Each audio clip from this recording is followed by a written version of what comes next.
You're listening to the Chronicles of a Gooner, the Arsenal podcast. I'm Martin Tyler, and you're listening to Harry Symeou.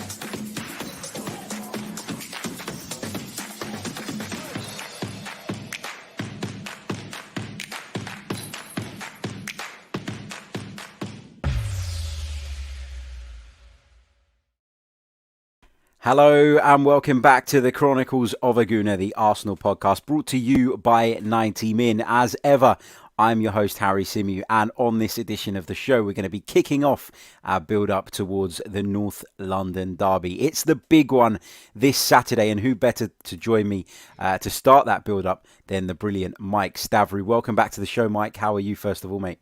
Yeah, mate, I'm very well.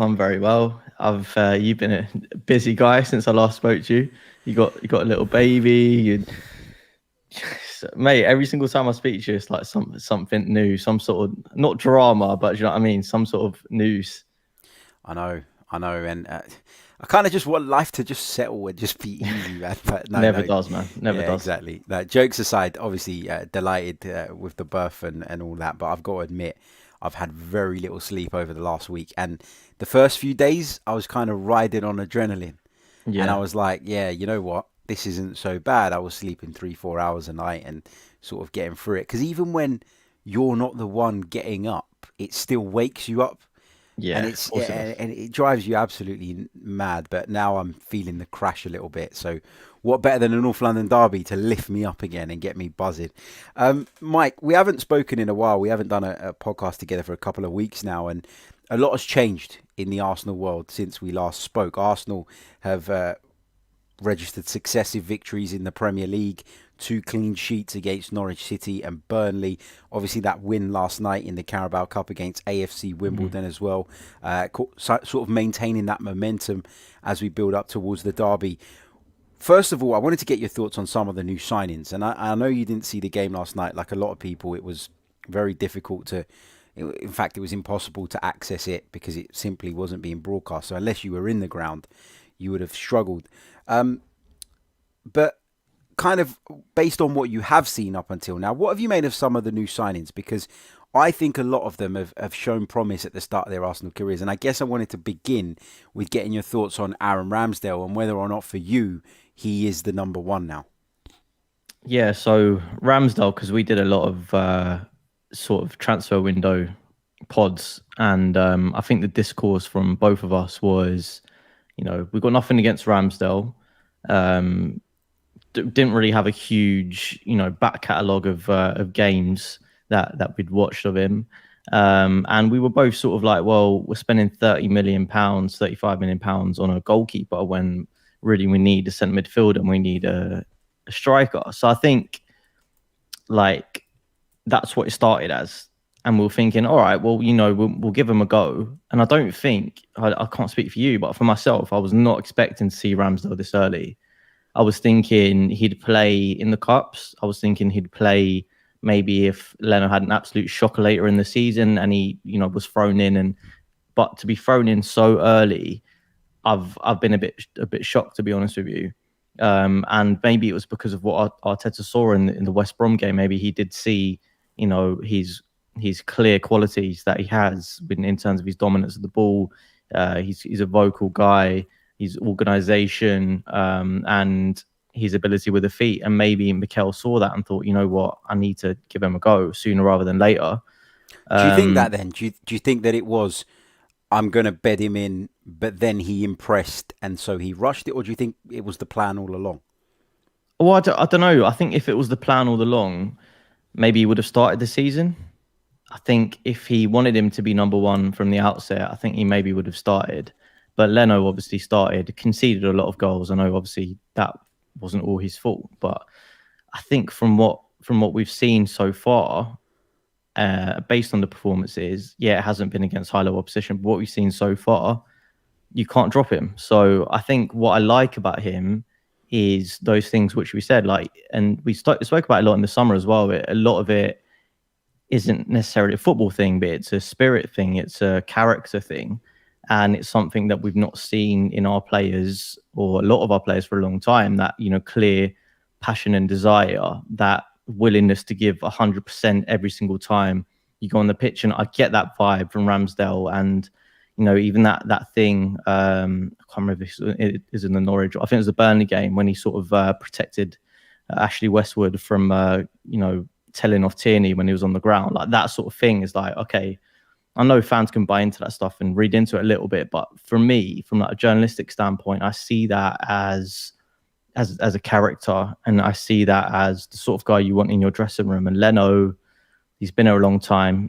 He's not really got that sort of personality, I don't think, and he does make mistakes, even though he's a good goalkeeper in terms of shot stopping. So Ramsdale, I mean, I've just been, I wouldn't say shocked, but I've been pleasantly surprised at what I've seen so far.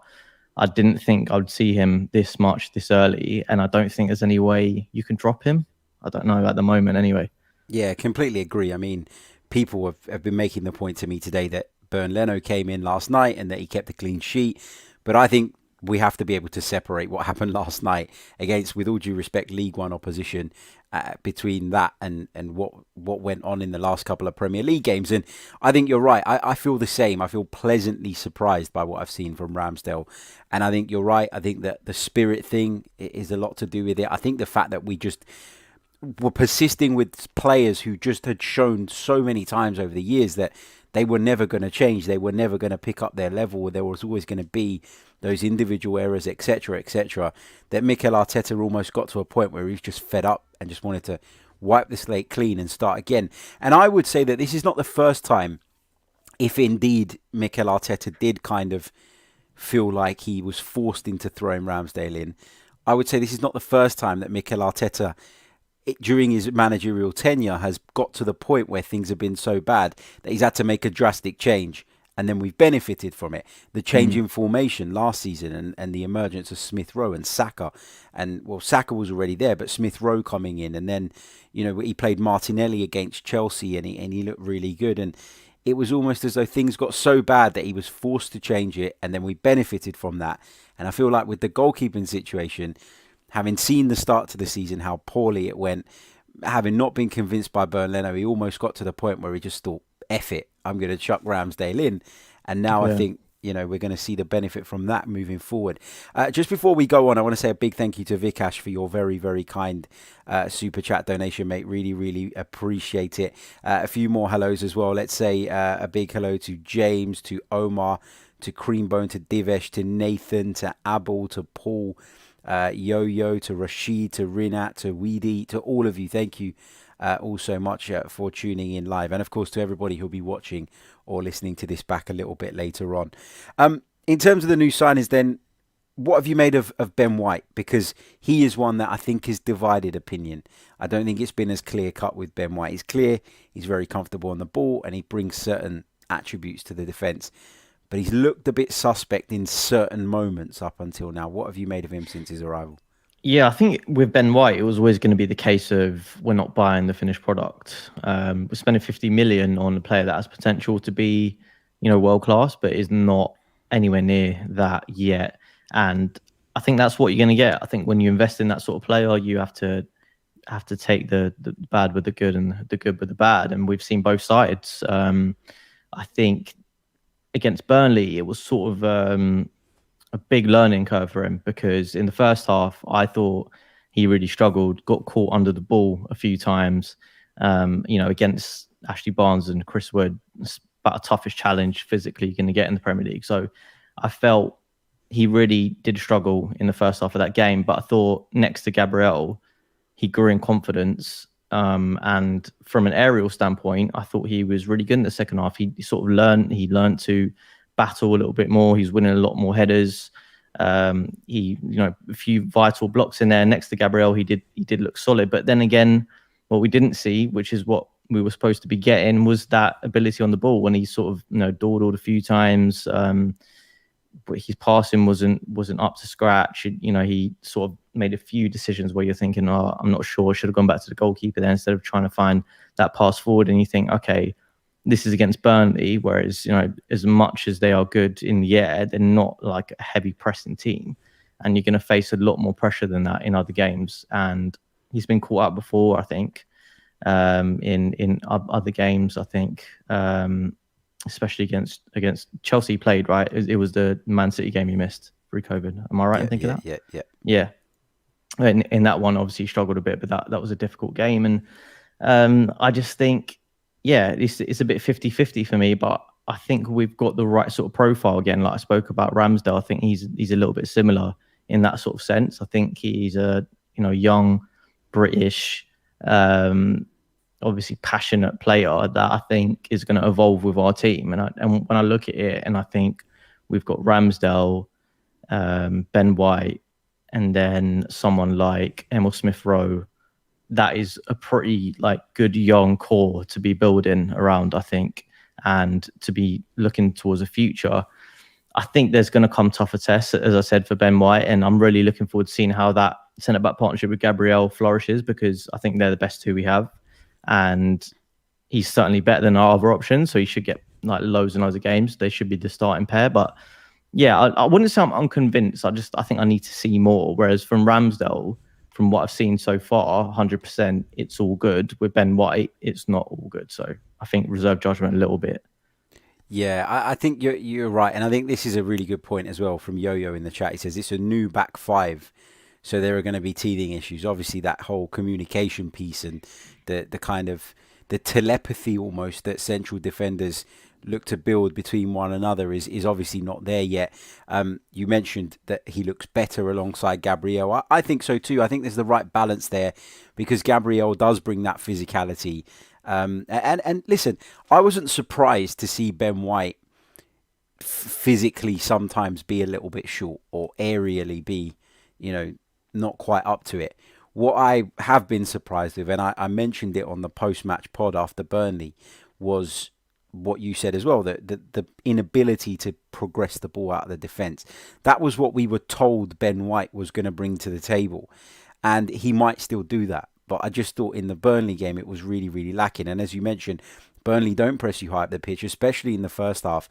It felt like he had ages and ages and ages on the ball every single time, and yet he was unable to pick out that pass. And if you can't pick out the Emil Smith-Rowes and the Martin Odegaards, then I wonder sort of how you're going to get on in games against better opposition, where maybe we go for a more functional rather than flair midfield, if that makes sense. I also wanted to talk a little bit, Mike, about Martin Odegaard, because he's somebody that a lot of people were unsure about when we signed him. I was one that was a big fan of his, that wanted him to come back. I felt that at 35 million pound, it represented good value. Right at the start of the summer, I said that if Arsenal held on, they would get him. And I also said that the deal would be around about 30 to 35 million pounds, that was a fair amount. He's come in, and I don't know about you, but I was delighted that he got that goal against Burnley, because it kind of puts that narrative of he doesn't score, he doesn't assist, and all of that rubbish to bed. Sorry, can you still hear me, Harry? Yep. Can hear you. Your I think my video is just frozen. Go ahead, just slightly. Don't worry. I'll continue. So sorry, just with Ben White as well. I just want to correct myself and say it was the Brentford game I was thinking about. He missed, obviously. Chelsea, of course, and City. On Martin Odegaard, I think I was at the time when it was sort of looking at, is it between Madden and Odegaard? Oh, we've lost Mike there. He's disappeared off of the podcast. He'll be back in a second, I'm sure. Let me just take some of your comments in quickly while we're waiting for Mike to just jump back into the stream. Big thank you to Vic Ash, who says, love your show, Harry. This is the problem when you record live, right? Rashid on the goalkeeping thing, he says Leno's a good goalkeeper. That position hasn't been make or break for us. Striker and midfield are more the problem. Divesh David says hit those likes. Yes, please do so. Make sure you hit the like button if you haven't done so already. It really, really does help the channel, helps us grow. And hit the like button, subscribe if you're new. If you want to go one further and become a member, you can do so. Adam joins us all the way from the suburbs of Chicago. Big hello to you, Adam, and thank you for tuning in. He says, morning all. Morning over there. It's late afternoon here. Do you know what? I was going to say I wish it was morning, but I don't. I'm knackered. Can't wait to hit the sack tonight. Shit, got 5 aside.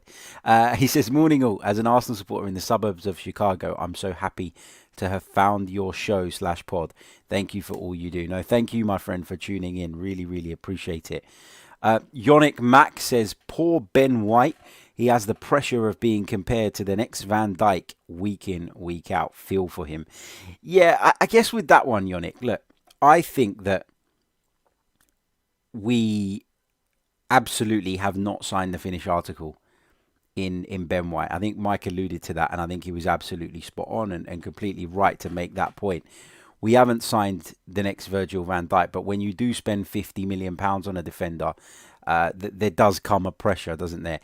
Mike is back with us. I'm back. Here he is. I was talking for ages as well. I was banging out some really good points. Go on. Where did I finish? You finished at.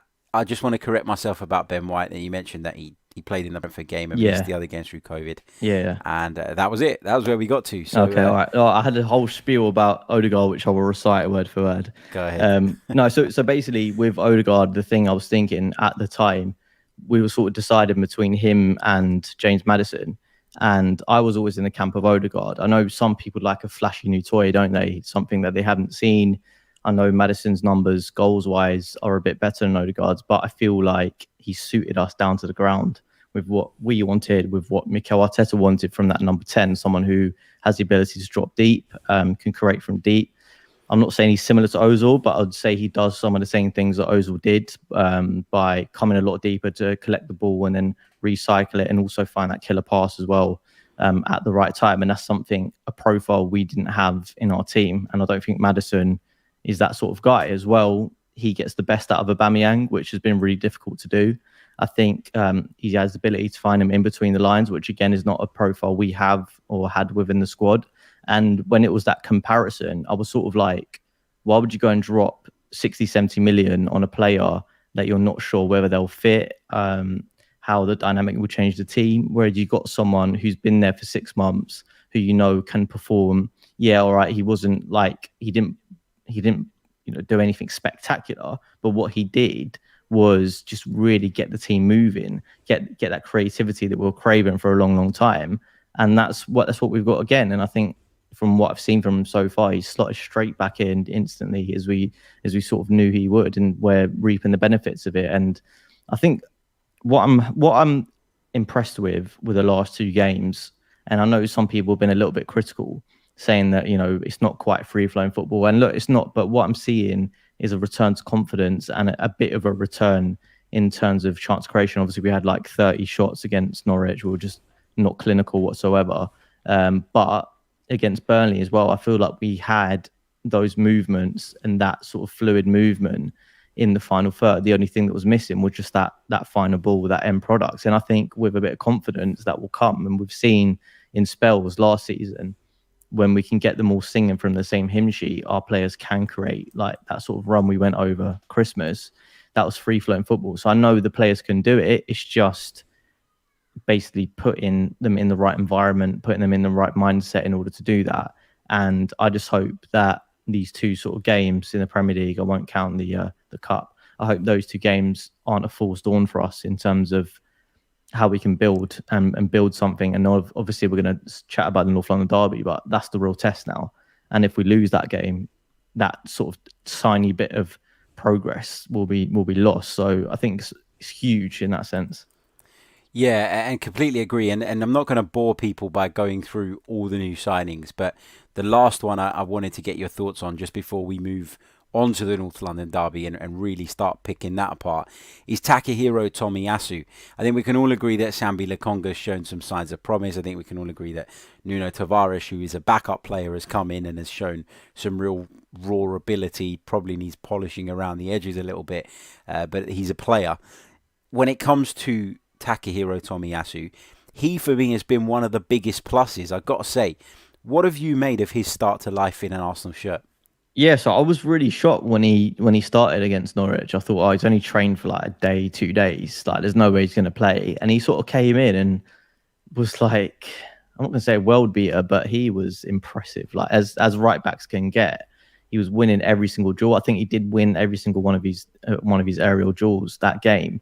And he just gave us so much more assurance. And I think this is the long-term plan that we were seeing. Harry, I remember like early in Arteta's days, we were doing analysis of games and we were saying the team is so unbalanced. Like, we've got I think Saka was playing at left back a few times, but mostly it was Tierney. And we're like, he's literally a winger, but there's nothing going on the other side of the pitch. And at that time, it was Bellerin right back, and we were like, what is going on? And I think now we're starting to see what he has been planning, what he's wanted. And I was saying, like, for a long time of the transfer window, we need a right back. Like, this is one of the number one priority positions. I'd love a striker, but right back is really where we need to strengthen, because we've not had that right sort of player. Of course, you can go back and question. That could make you question why we did sign someone like Cedric, because obviously that was under Arteta's watch. Why did we bring him in? Because he's not the sort of player that does that role of when you're playing with the when we transition to a back three, and obviously Tierney goes wide left and Pepe goes wide right, whoever it is on the front three joins sort of back five, and we didn't have that profile. And again, we've added that. And from an individual level, like, yeah, he's great. I don't think he is going to bomb forward. I don't think we're going to see him with too many assists or too many goals. But I think for the sort of system we want to play, I think it's perfect. And also as well, if that ever does change, I think he could play comfortably as a traditional right back in a back four. I think he could play anywhere, either left centre back or right centre back or in a back three. So I think that versatility is great. And the fact that Arteta has picked him out and said, look, I want to change to this system. I want to play this way. And you're going to play in a very specific role, I think is a good thing going forward, because I was talking to someone about Ole Gunnar Solskjaer earlier, and we're saying, you know, what is the plan essentially?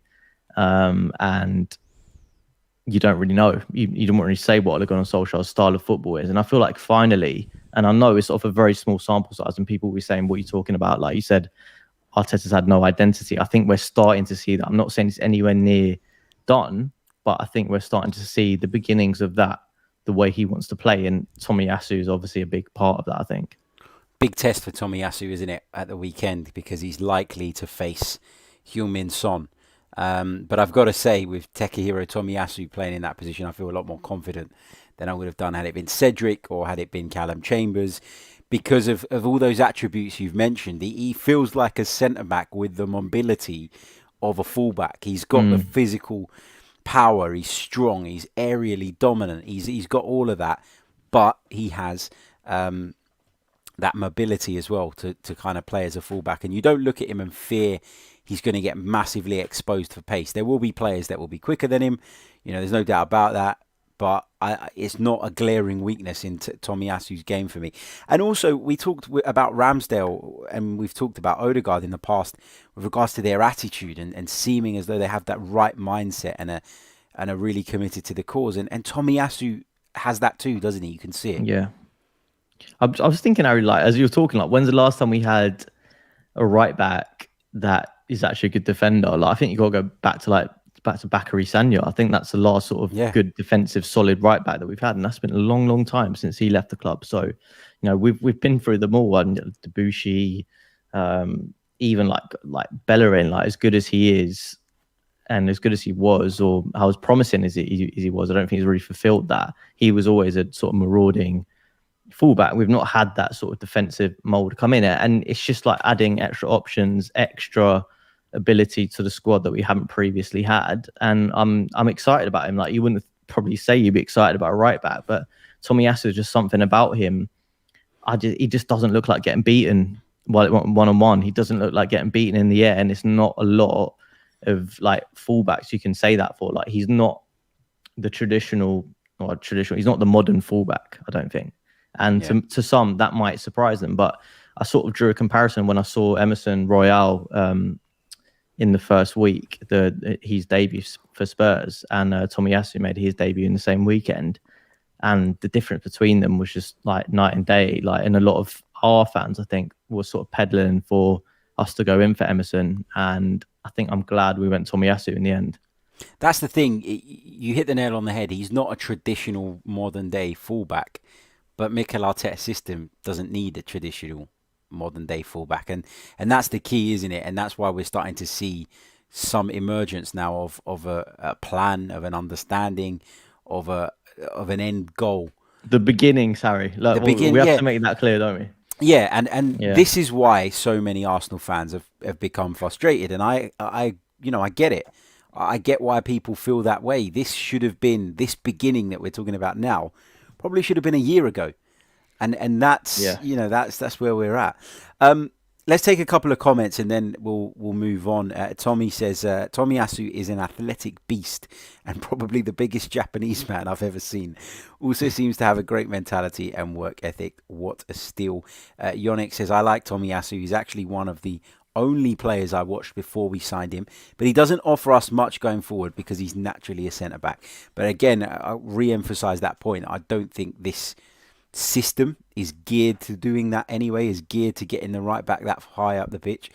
Nico says, I agree. I think Tomiyasu's a modern fullback. He's just not a wing back. Interesting. Let's see. I'm going to take one more before we move on. In fact, I'm not, because they'll take us off topic. So we'll come back to the comments in a little bit. Let's switch our focus now solely to the North London derby, of course. Arsenal take on Spurs at the Emirates Stadium this Sunday. There is right now 2 days, 23 hours and 44 minutes until kickoff, 4:30 p.m. at the Emirates Stadium. It's live on Sky Sports here in the UK. And if you look back at last season's meetings, Arsenal 2-1 winners at the Emirates Stadium back in March. But we did lose at the Tottenham Hotspur Stadium back in December. So 1 victory each. First of all, how are you feeling going into this game, Mike? Because I'm feeling as though, although Mikel Arteta's got a couple of wins in the bag now, this is a massive game for him. And it's one that could either be, in the eyes of a lot of people, the final nail in his Arsenal coffin, or it could be the game that buys him that little bit more goodwill with some of the fans that are doubting him at the moment, and leads to Arsenal finally starting to level out in terms of where we expect them to be. Yeah, so I think we couldn't really have come into it post international break in a better way. Like, after the events of the first 3 games of the season, it was absolutely disastrous. We all know that. And from what we've seen from Norwich, from Burnley, from Wimbledon as well, not going to include that one too much because, again, low level opposition. But I think we've reacted the perfect way. We've obviously kept clean sheets, not scored a bunch, but I think we've done what we need to do. And in those games against Norwich and Burnley, I was never sort of any fear of us losing or us dropping points. I just felt like we controlled games, which is, again, what we've not had for a long time. And I'm not feeling as nervous as I usually do before the North London derby, because I feel like Spurs are just terrible. Like, Spurs don't concern me. I really don't look at them and think, oh my God, like they're a really, progressive team, or oh my God, they've got loads and loads of threats. Because when you look at it, yeah, they did beat Man City on the first weekend of the season, but after that, like, what have they really done since then? And just watching them against Chelsea, like, they just collapse. Like, we've seen performances like that from Arsenal in big games, and it's horrible to be on the wrong end of. Obviously, when it's Spurs is funny, but I mean, to actually capitulate like that. And do you know what I took a lot of joy in? Like, the sort of pundits like Souness and Keane just like ripping into Spurs, because it's always us that they go in on. And to see it for Spurs was actually quite enjoyable. And they were right, essentially. Like, they just didn't put enough in. They sort of gave up in the second half, and you can't really expect that from professional footballers. And even though we've suffered some heavy defeats this season, I don't think we've ever given up. I think we've been outclassed, but I don't think we've sort of down tools, which is what Spurs did in the second half against Chelsea. So that's the reason I'm not worried. Obviously, the cliche that form goes out the window when it's North London derby day. Yes, I understand that, but when I look at Spurs under Nuno, you could argue similarly to us. I don't know what they're about. I don't know whether they're a complete defensive team that try to like transition quick. I don't know whether Nuno tried to change it a bit against Chelsea, and that's why they were back. They tried to be on the front foot a bit. So again, changing philosophy, changing tactics, changing style. I don't know what really to expect from them. Obviously, Harry Kane is in dire form. He's not scored this season. He obviously wanted a move away in the summer. That didn't happen. So I think there's a lot of elements of this Spurs team that don't really concern me. So I'd much rather focus on ourselves. And I think, again, what we need to do is just put everything out there. And I don't want to see us defend against Spurs. I want to see us take the game to them. I want to see us approach like we did in the other games, not in terms of like going full fire ahead, but with the same system. Like, I want to see a sitter in Party. I want to see two more forward-thinking midfielders around him. I just think that's the way we need to go at the game. I think we need to take it to them. We're at home.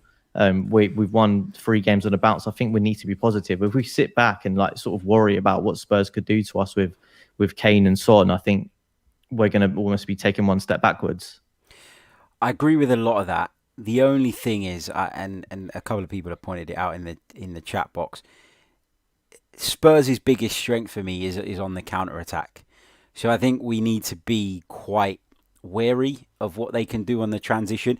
And one of the things that I will give Mikel Arteta praise for, a lot of people refuse to see any of the positives that he's brought to the table since he joined the club. But I do think we manage transitions better under Mikel Arteta than we have done under Wenger, under Emery.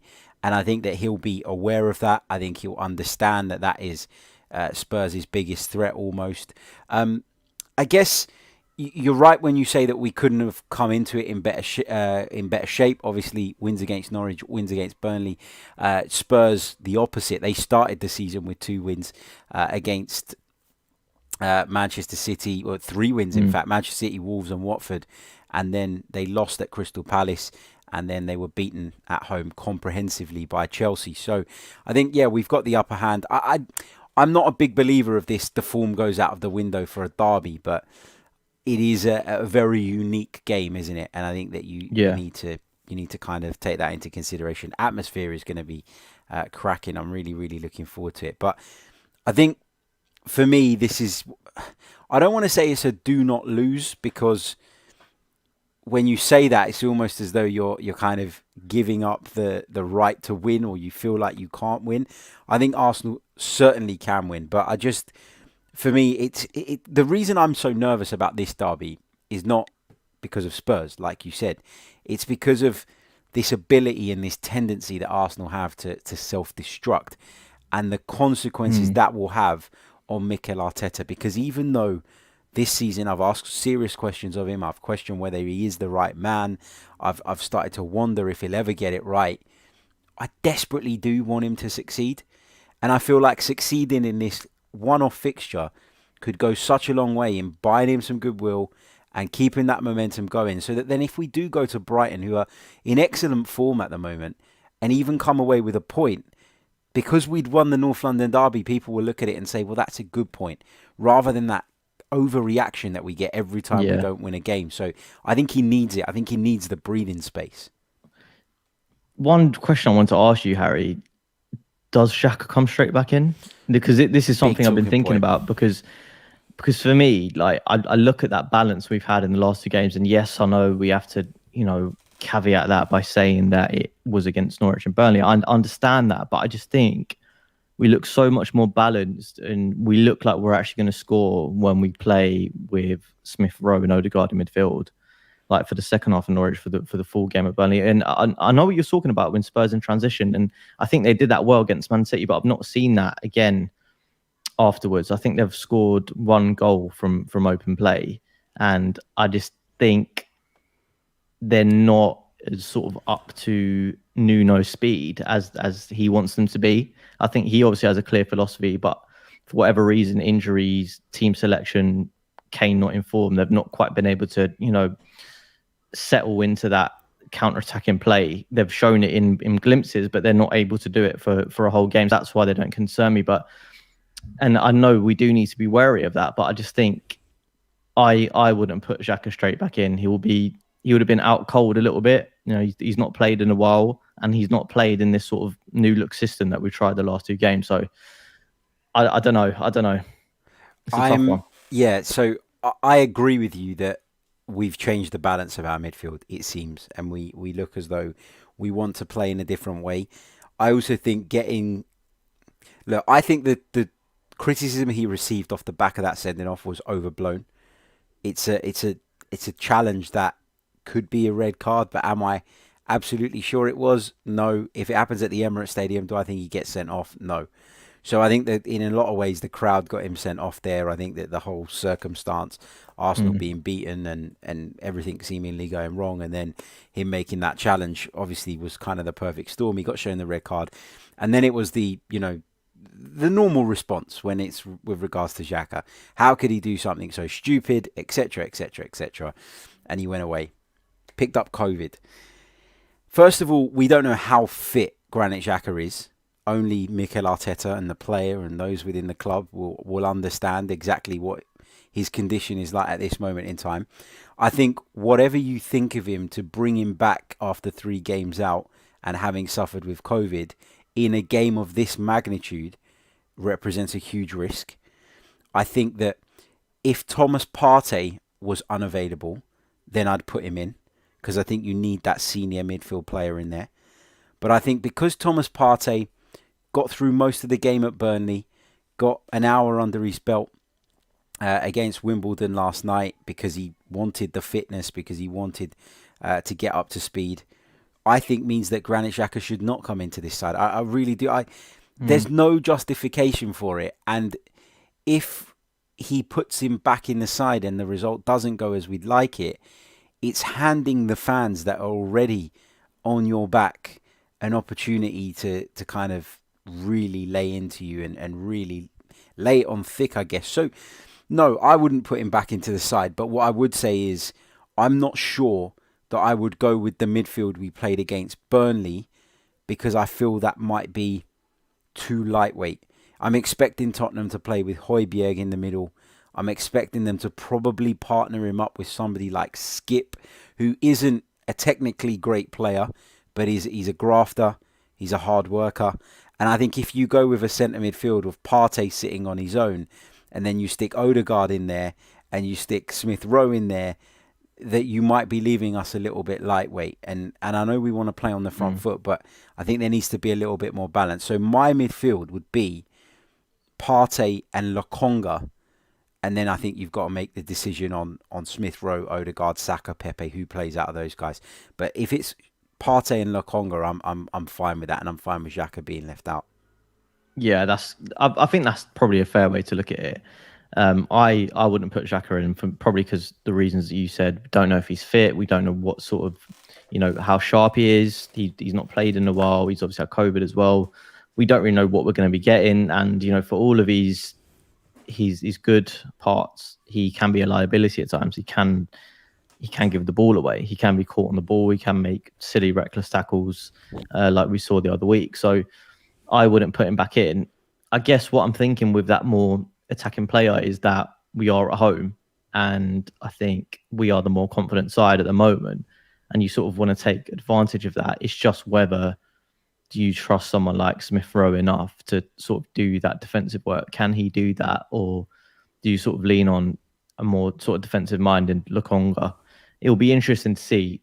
And it'll be interesting to see what sort of team that Spurs put out, because if they go with the likes of Kane, Son, Bergwijn, and maybe Lucas Moura, like you can't get away with playing someone like Smith Rowe next to Partey, or Odegaard and Partey and Smith Rowe, because I think, again, like you say, you would get overwhelmed, and Partey wouldn't be able to do that all on his own. So I think it's one that needs to keep an eye on. But for me, the most important thing is just playing on the front foot. I don't want to see us play defensively against Spurs. I just think at this moment in time, we are the better team, and we need to take the game to them, and we need a bit of excitement back. Like, there's been quite a few drab North London derbies over the last few years.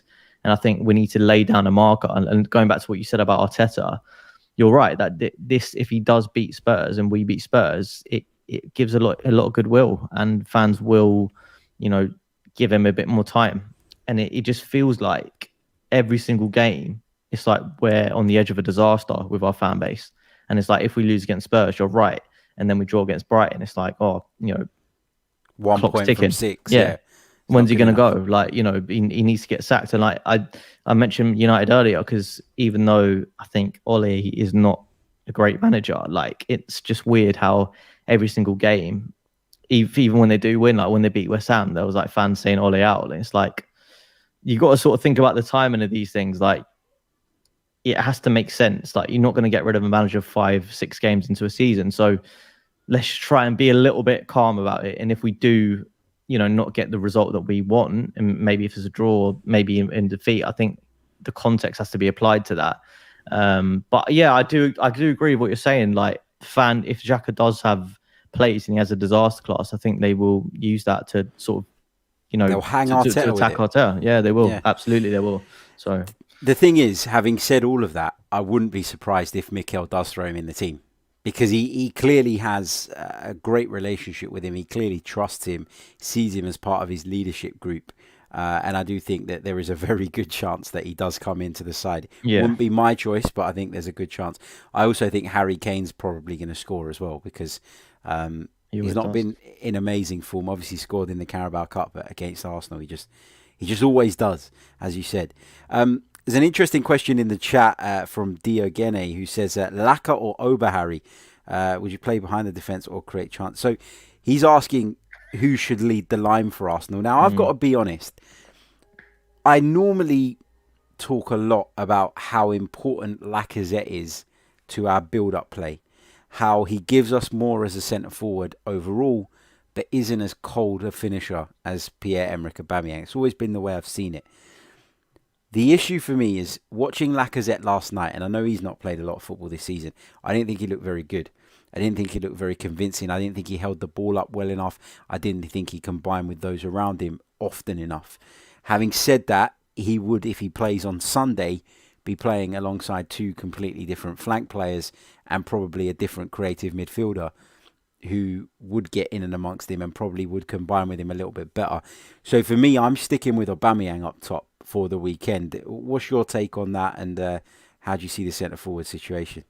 Yeah, I would usually say Lacazette 9 times out of 10. I've got to be honest. I think when he's in form, he's the best overall centre-forward we have. I think he's sort of hold-up play, backing into defenders. He's great at that. But in terms of what's happening at the moment, and as I mentioned earlier with Odegaard, I think Odegaard unlocks Aubameyang. And if you do want that one chance that we might have to fall to strike it, it's going to be Aubameyang over Lacazette. So I think he has to play for that reason, and that reason only. Will the ball stick a bit less up top when you don't have Lacazette and you've got Aubameyang in his place? Yeah, of course. But I think with the sort of newish system with the more creative players, I think we can almost forgive a bit of that hold-up play, a bit of link-up play that Lacazette gives, and throw Aubameyang in there, because the players behind him can do it. Because I think the big issue was, when we didn't have that creative player and Odegaard wasn't there, we were relying on Lacazette to do a lot of that sort of creativity for us and drop him really deep and, playing balls in and linking up play. Whereas I think the players behind him now, in the current way we're set up, I think they have the ability to do that for the striker, whereas before that wasn't there. So I would go Aubameyang, and I think he's due a North London derby goal like Harry Kane is. So yeah, don't disagree with that. And this is just going back briefly just to that Xhaka thing, because I think this is an interesting point from Matt. He says, I don't want Xhaka to start, but is there an argument to include him over Lokonga as he understands the importance of the North London derby? I just think at this point, if I'm Mikel Arteta, first of all, I'm trying to sell this project as being a project for the future, and I'm trying to sell the idea of him building this new team.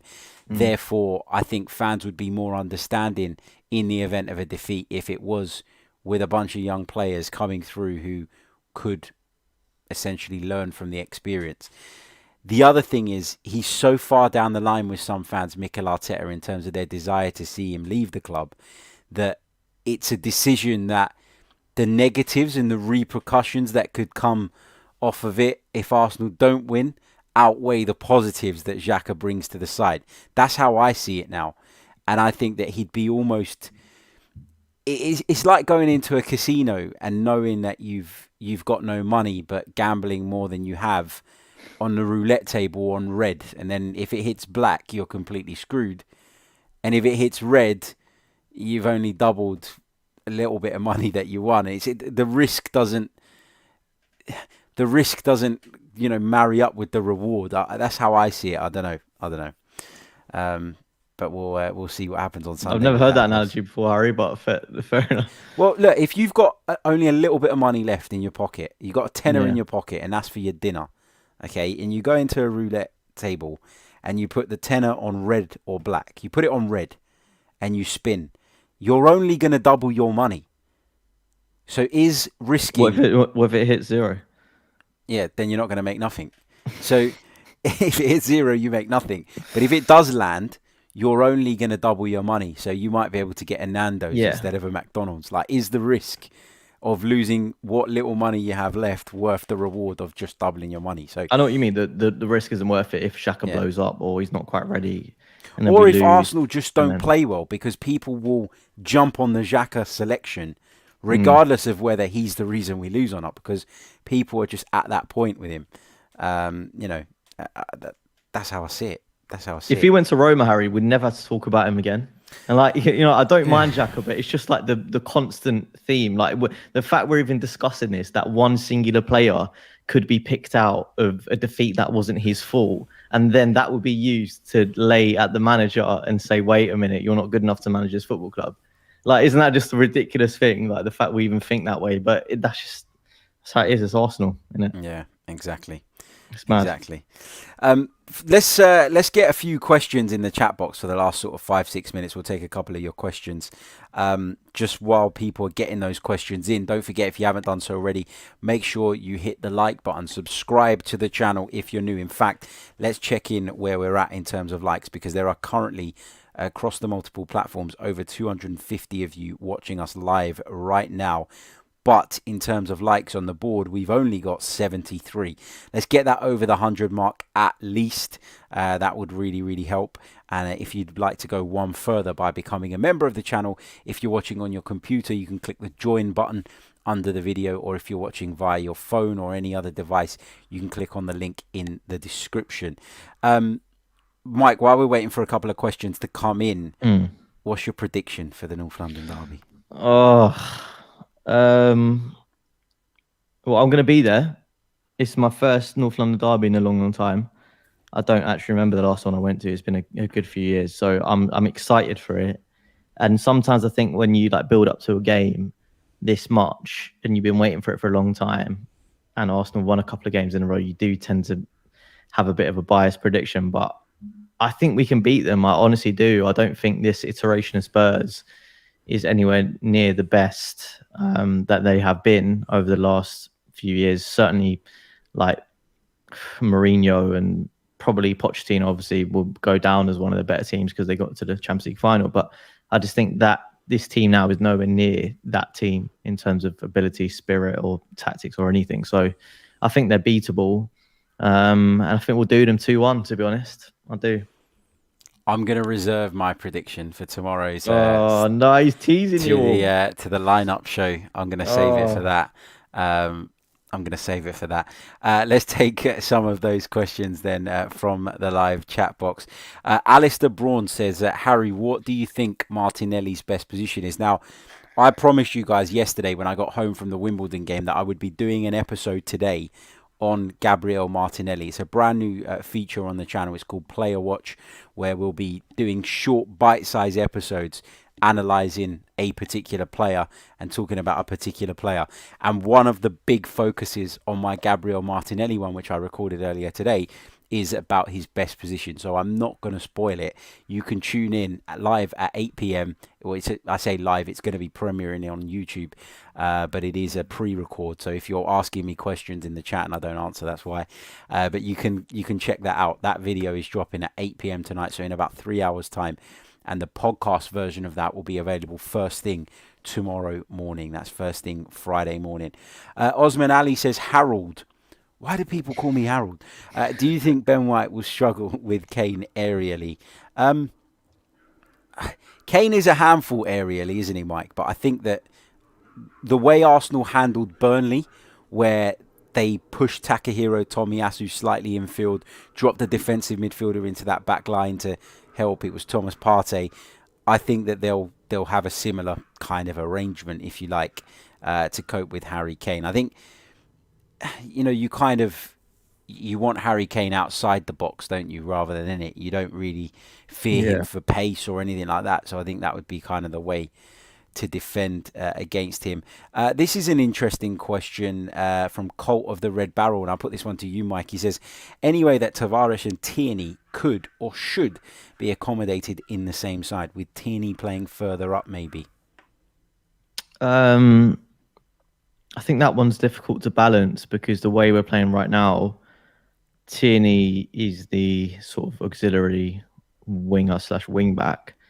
And I don't really think Tavares is defensively sound. I don't think that's his skill set. I think he's a very sort of raw but like explosive, a little bit chaotic actually sort of player, and likes to play on the front foot. So I don't know. I think you'd sort of look, you wouldn't really be getting the best out of him if he was playing behind Tierney. I would say actually probably the opposite. Like if we are short in defence and, you know, God forbid, Pablo Mari is on the brink of coming back into the side, I think what you could actually do is drop Tierney back in centre back, because he played there quite a few times for us, looks decent, and then push Tavares as the left wing back. I think that would be much more suitable. But again, that's just a sort of backup option. But I think Tavares will get a fair few games this season. I think with Tierney's injury record, I think we'll be seeing a lot of him. And from what I've seen so far, I know it's not one of the signings that we didn't touch on him earlier, but I've been impressed. I think the best thing about bringing Tavares in is that he can sort of work and progress under the radar. Like when he plays against Wimbledon, no one expects him to have a blinder, but he's learning and he's getting better. Whereas if he was signed as the sort of primary left back, or, you know, a bit like Tomiyasu, where he is the sort of answer to our conundrums in defence, I think the pressure will be on him. So taking the pressure off, letting him thrive, do his thing a little bit is a good thing.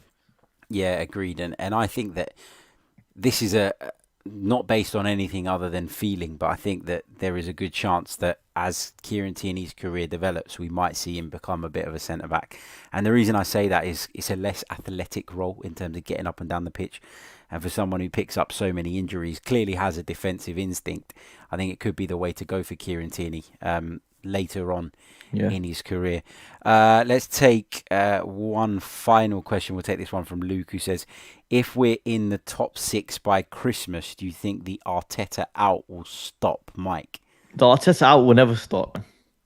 The Arteta out. Let me just say that. The Arteta out will never stop, because some fans have got it in their heads that he's, and maybe rightly so. We don't know at this moment in time. Some people think it, some people don't. But I just think they've got it in their heads now, and that thing will never stop. Like we spoke about it with Xhaka. Some fans hate Xhaka. The fans that hate Xhaka will probably never stop hating him. Like it's just this thing where fans build up this sort of process in their head. This, where they decide they don't like a player, and then everything's their fault.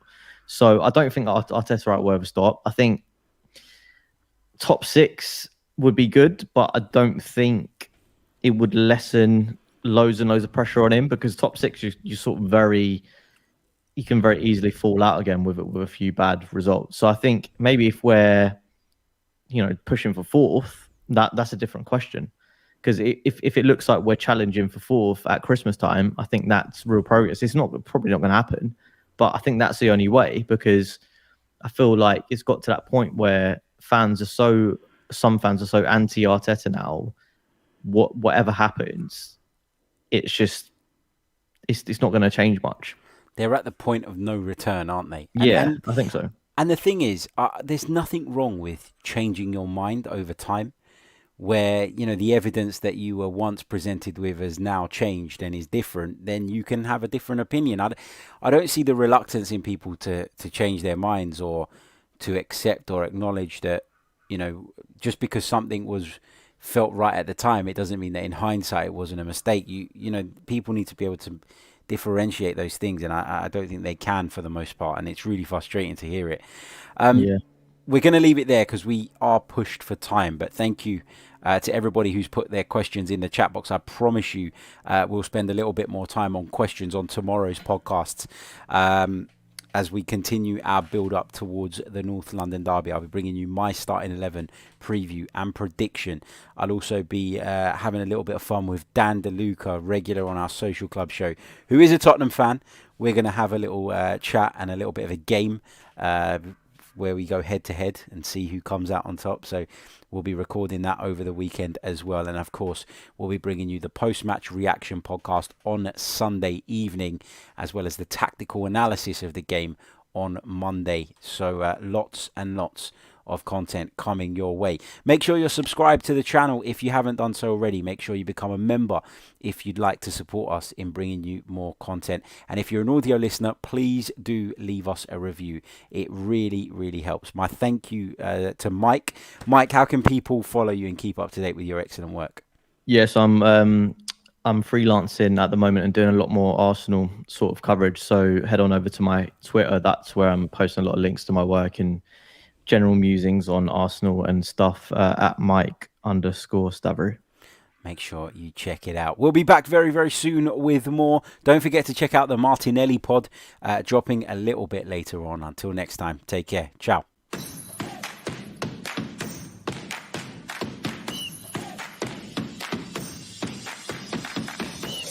You're listening to the Chronicles of a Gooner, the Arsenal podcast. I'm Martin Tyler, and you're listening